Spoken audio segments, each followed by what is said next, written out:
note cards, handouts for visual aids.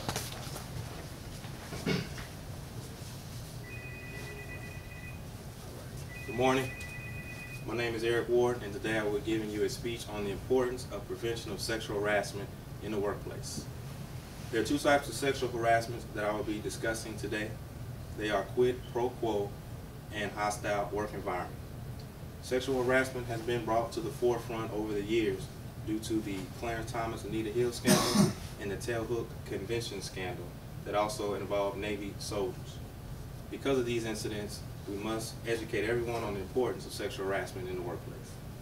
I'll be passing out these handouts that has the definitions of the two definitions of sexual harassment that I mentioned earlier. Just take one and pass those back. All right, I will begin with the definition of sexual harassment. Sexual harassment is defined as a form of sexual discrimination that involves unwelcome sexual advances, requests for sexual favors, and other verbal or physical conduct of a sexual nature.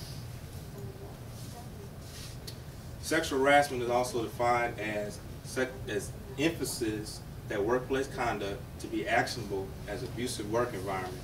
The harassment does not need to result in concrete psychological harm to the victim, but rather be so severe or persuasive that a reasonable person will perceive that the workplace is hostile.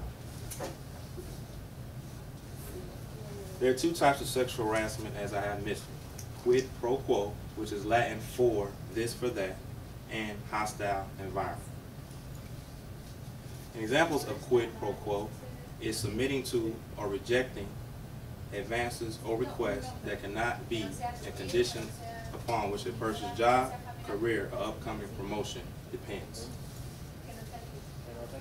Hostile work environment is where unwelcome and demeaning sexual related behavior creates an intimidating, hostile, or offensive work environment.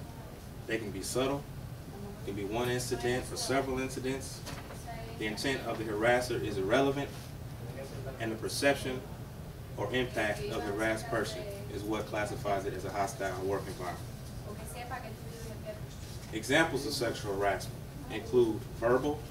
Some examples of verbal are profanity, off-color jokes, sexual comments and threats, whistling, barking, grunts, and growling, and also passing rumors of sexual acts or involvement. Examples of verbal sexual harassment. Examples of physical sexual harassment include leering, elevator eyes, which means looking someone up and down in a sexual nature, or winking.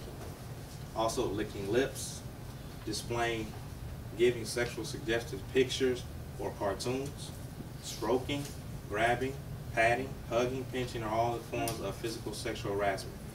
Cornering someone into a corner is where you're blocking their passageway is also an example of sexual harassment. Clothing adjustments and back rubs are also forms of sexual harassment as well.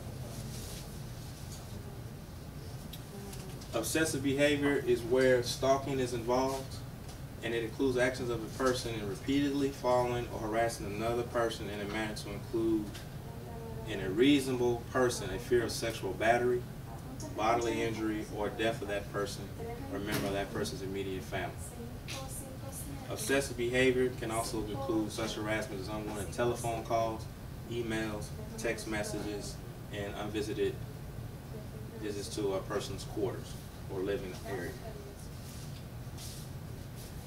If you think it is sexual harassment, you must ask yourself the following questions. Was the behavior or innuendo sexual in nature? Was the behavior unwelcome? And was the behavior, did the behavior create a hostile or offensive work environment? Have sexual favors been demanded, requested, or suggested, especially as a condition of employment, career, or job success? Ways to resolve the harassment. You can confront the harasser yourself and bring it to their attention. You can ask an intermediary to come in between the two of you so they can confront the harasser, or you can write a letter to the harasser to let them know that you're not happy with their sexual harassment advances. You can maintain a log or diary of incidents. You can request sexual harassment training to your employers. But the main thing is to report the incident. In closing, Sexual harassment is not limited to the workplace. It can occur anywhere at any time. The sooner that we realize sexual harassment affects all of us and must play a part in solving this problem, the sooner we will get rid of sexual harassment.